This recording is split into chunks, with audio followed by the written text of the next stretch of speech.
Potato chips are one of the most popular snacks in the world. But have you ever wondered how a simple potato turns into a crispy, golden chip?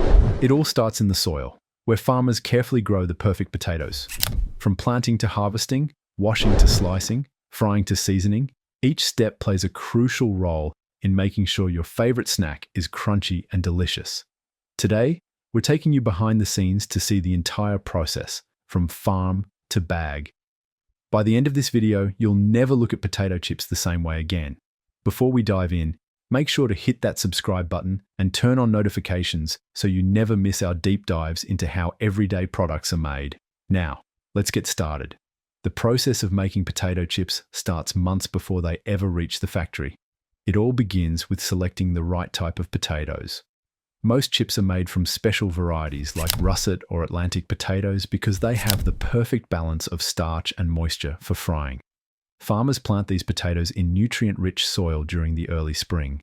The soil needs to be well drained and slightly acidic to ensure optimal growth. Farmers carefully manage irrigation and pest control to keep the potatoes healthy. Pests such as potato beetles and aphids can damage crops, so farmers use natural predators and organic methods whenever possible to reduce chemical pesticides. Crop rotation is another key factor in maintaining high-quality potatoes. By alternating potato fields with other crops like corn or soybeans, farmers prevent soil depletion and reduce the risk of diseases that could harm the potatoes. After about 70 to 120 days, the plants mature and the potatoes are ready for harvesting. During this time, farmers monitor soil moisture levels, weather conditions, and plant health to ensure an optimal yield. Potatoes require an ideal balance of nutrients to grow properly. Farmers often test the soil and add fertilizers containing potassium and nitrogen to promote strong plant growth. Proper watering schedules are crucial since too much or too little water can impact the texture and quality of the potatoes used for chips. Once the potatoes reach their ideal size, harvesting begins. Large machines called potato harvesters dig them up from the soil, separate them from dirt and rocks, and load them into trucks. These trucks transport the potatoes to storage facilities where they are kept in temperature-controlled environments. Keeping the potatoes at the right temperature prevents sprouting and preserves their quality until they are needed for production. The ideal storage temperature for potatoes used in chip making is around 45 to 50 degrees Fahrenheit, 7 to 10 degrees Celsius. If stored too cold, the starch in potatoes turns into sugar, which can cause the chips to brown too quickly when fried. If stored too warm, they may sprout or rot. During storage, humidity levels are also controlled to prevent moisture loss and shrinkage. Proper ventilation is essential to ensure the potatoes remain fresh for months before processing. Some storage facilities use advanced climate control systems that monitor and adjust temperature and humidity levels automatically. This helps maintain the highest quality potatoes, ensuring consistency in chip production year-round. When it's time to turn these potatoes into chips, they are transported to processing plants. Upon arrival, the potatoes go through a sorting process where any defective or undersized ones are removed. Only the best potatoes move forward in the production line. Automated conveyor belts and sorting machines scan the potatoes using optical sensors to detect imperfections. Potatoes that are too small, bruised, or irregular in shape are removed and often used for other potato-based products like fries or mashed potatoes instead.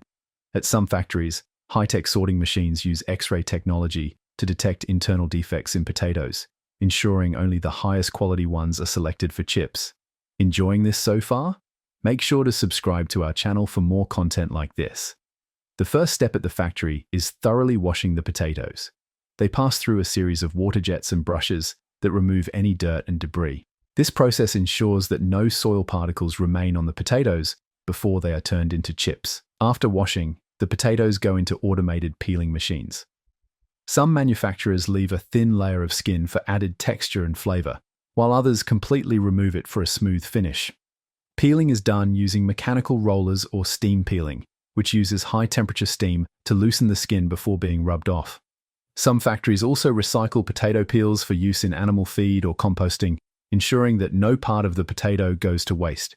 Once peeled, the potatoes move to high-speed slicing machines. These machines cut the potatoes into ultra-thin slices in just seconds. The thickness of each slice varies depending on the type of chip being made. Traditional chips are thinner, while kettle-cooked chips are usually thicker. The blades used in slicing machines are incredibly sharp, and can be adjusted to create different chip styles. Some machines even have wave-cut blades for ridged chips, which hold onto dips better than flat chips. After slicing, the potato slices go through a water rinse to remove excess starch. This step prevents the slices from sticking together and ensures they fry evenly. Removing excess starch also helps produce a crispier texture in the final chip. The rinsed slices are then sent into large industrial fryers filled with hot oil, usually at temperatures around 350 degrees Fahrenheit, 175 degrees Celsius. The slices fry for a few minutes until they reach a perfect golden brown color. The type of oil used varies by manufacturer. Some use vegetable oil, while others use sunflower or peanut oil for a specific flavor. Kettle-cooked chips are fried in small batches at a lower temperature for a longer time, giving them a thicker, crunchier texture. Manufacturers carefully monitor frying times and temperatures to ensure consistency. If the chips are fried too long, they become too hard or burnt. If fried too quickly, they may retain too much moisture and lose their crispiness. After frying, the chips pass through a draining process to remove excess oil before they move on to seasoning. Some factories use vacuum frying techniques to reduce oil absorption, making the chips healthier while maintaining their crunch. This is where the magic happens. The freshly fried chips travel through rotating drums where they are coated with seasonings. Salt is the most basic seasoning, but different flavors like barbecue, sour cream onion, and cheese powder are added using specialized seasoning systems. The chips tumble inside the drums to ensure every piece is evenly coated.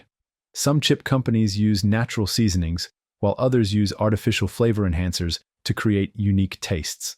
Specialty chips, like spicy jalapeno or truffle-flavored varieties, require precise ingredient blending to achieve a balanced flavor profile. Before packaging, the chips go through a final quality control process. Cameras and sensors detect and remove burnt or irregular chips. Some factories even use human inspectors to ensure that only the best chips make it into the bags. Once approved, the chips are transported to the packaging section. They are weighed and portioned into bags using automated machines. These bags are sealed with nitrogen gas to keep the chips fresh and crispy by preventing oxidation. Some manufacturers use eco-friendly packaging to reduce plastic waste, while others focus on resealable bags to maintain freshness for longer periods. Now that you know the entire process of how potato chips are made, which part surprised you the most? Would you prefer classic salted chips, or do you love unique flavors like spicy or cheesy chips? Let us know in the comments below. If you enjoyed this video, don't forget to give it a like and share it with your friends.